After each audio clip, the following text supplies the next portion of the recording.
Olen Penttilä Heikki ja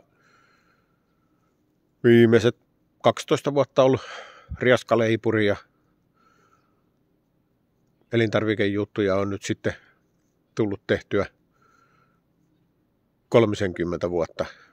Oikein mukavaa uutta vuotta, mukavaa pakkaspäivää perunariaskaverstaalta.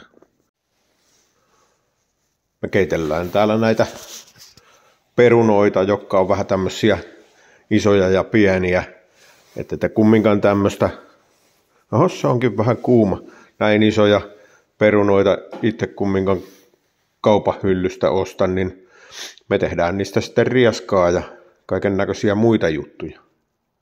Tämä meidän pikkuriaska taitaa olla suurimmalle osalle se kaikkein tutuin tuote meidän tuotteista, kun tätä saa aika monesta kaupasta. Tässä on näitä meidän mini-perunariaskoja.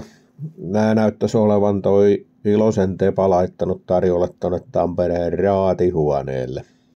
Tässä meidän miniriaskat on tarjolla Tampereen Pintsoviikoilla tuolla Lapland Hotels Areenan Saivo-ravintolassa.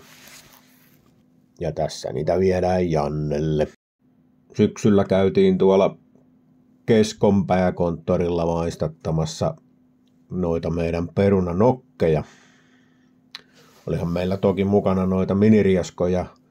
Ne on muuten siellä Kesporon listalla ihan tilattavissa. Ja tähän loppuu tietenkin vielä sitten se meidän ykkösravintolasuositus, missä kannattaa käydä meidän kanataskuja syömässä. Tässä toki pintsoannoksena.